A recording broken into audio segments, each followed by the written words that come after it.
এখনো বিচার প্রক্রিয়া যথার্থভাবে দৃশ্যমান নয়।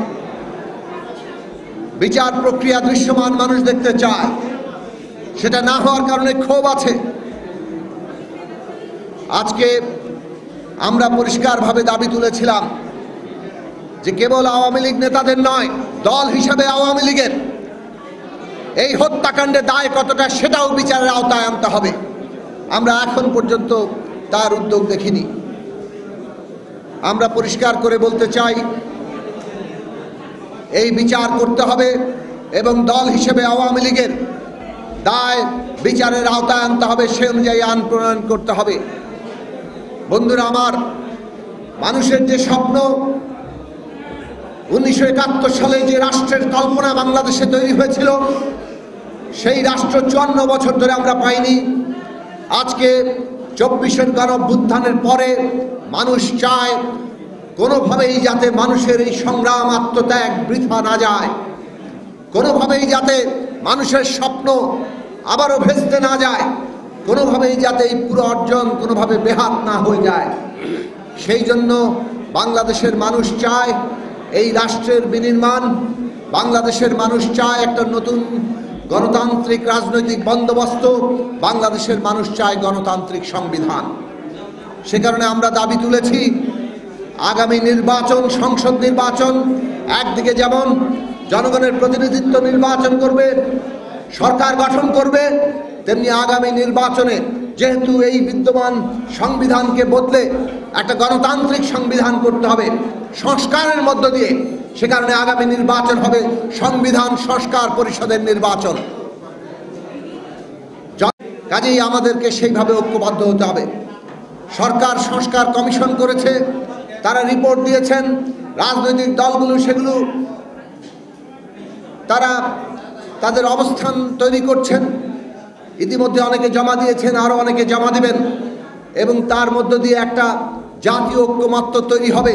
কোন বিষয়গুলোকে ইতিমধ্যে আমরা সর্বসম্মত আছি, যেসব বিষয়ে সর্বসম্মত নেই, পার্থক্য আছে, সেই সব বিষয়ে আলাপ আলোচনা হবে। পার্থক্য আছে বলেই ঐক্যের প্রশ্ন আসে, কাজেই মত পার্থক্য থাকবে, কিন্তু আমাদের যে ঐক্য তৈরি হবে সেই ঐক্যবদ্ধ অবস্থানগুলোকে জাতীয় সনদ আকারে আগামী সংসদে যাতে আমরা পাশ করতে পারি, সেই ব্যাপারে জাতীয় সনদ তৈরি করতে হবে। জাতীয় সনদ একটা অর্ডিন্যান্স জারি করতে হবে, যাতে আগামী সংসদ ন্যূনতম সময়ের মধ্যে এই সমস্ত পরিবর্তনগুলোকে বাস্তবায়ন করতে পারে। বন্ধুরা আমার, আজকে এই রকম এগিয়ে যাওয়ার বাস্তবতায় আমরা দেখছি নানা ধরনের অস্থিতিশীলতা তৈরির চেষ্টা চলছে। আজকে রাষ্ট্রের প্রতিষ্ঠান সেনাবাহিনী সহ অনেককেই নানাভাবে মুখোমুখি দাঁড় করানোর চেষ্টা করা হচ্ছে। এই ধরনের অস্থিতিশীলতা গণতান্ত্রিক প্রক্রিয়াকে ব্যাহত করতে পারে। সেই কারণে আমরা সকল রাজনৈতিক পক্ষ, সকল ব্যক্তিবর্গ, এমনকি অন্তর্বর্তী সরকারের প্রতি আমরা আহ্বান জানাবো, আমাদের সকলেরই এমন ভূমিকা নেওয়া উচিত যাতে গণতান্ত্রিক প্রক্রিয়া অব্যাহত থাকে এবং এই গণতান্ত্রিক প্রক্রিয়ার মধ্য দিয়ে আমরা এই দেশের মানুষের স্বপ্নকে সত্যে পরিণত করতে পারি, একটা গণতান্ত্রিক রাষ্ট্র এবং সংবিধান প্রতিষ্ঠা করতে পারি। অস্থিতিশীলতা কোনোভাবেই আমাদের কারো জন্য মঙ্গল আনবে না, বরং জনগণের স্বপ্নকে সেটা নানাভাবে খাদের কিনারে নিয়ে যেতে পারে, এমনকি খাদে ফেলে দিতে পারে। কাজেই যারা অস্থিতিশীলতা তৈরি করছেন তারা যাতে দায়িত্বশীল আচরণ করেন, সেইভাবে আমরা তাদের কাছে আহ্বান জানাই। আমরা দেখতে পাচ্ছি নানা ধরনের ষড়যন্ত্র চলছে, বিশেষভাবে তৌহিদি জনতার নামে আমরা দেখছি মব আক্রমণ বিভিন্ন গোষ্ঠীর উপরে চলছে। সেটা কখনো নারীর উপরে, আমরা দেখছি বিভিন্ন জায়গায় মাজারে হামলা চলছে, কিংবা অন্যান্য নাগরিকদের প্রতি ধর্মীয় কিংবা জাতিগতভাবে যারা সংখ্যালঘু তাদের উপরে হচ্ছে। এই রকম কাজ বাংলাদেশকে ওই ভারতীয় মিডিয়া, ভারতের শাসক দল যেইভাবে সারা দুনিয়ায় হাজির করতে চায়, সেই তাদের চেষ্টাকেই সাহায্য করবে। আজকে আপনারা দেখেছেন যুক্তরাষ্ট্রের গোয়েন্দা বিভাগের প্রধান তুলসী গ্যাবার্ড বাংলাদেশ সম্পর্কে কি ধরনের মন্তব্য করেছেন। এই সব মন্তব্য নানাভাবে তৈরি করা হচ্ছে এবং নানাভাবে যে প্রচারণা চলছে তারই ফল। আজকে এই প্রচারণা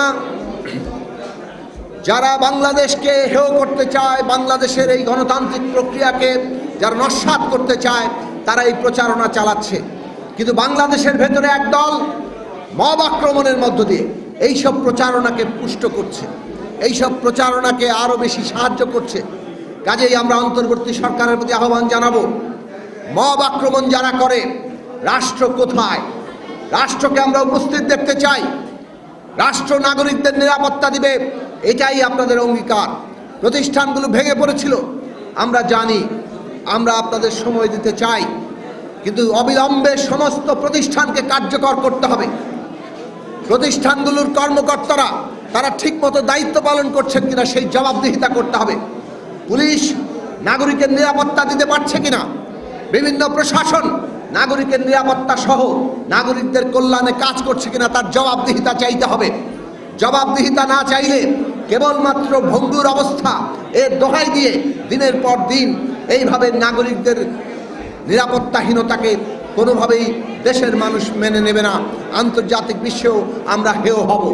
কাজেই সরকারকে এই জবাবদিহিতা চাইতে হবে, এই সমস্ত মব আক্রমণের বিরুদ্ধে রুখে দাঁড়াতে হবে এবং এই সমস্ত তৎপরতা যারা করে তাদের আইনের আওতায় আনতে হবে।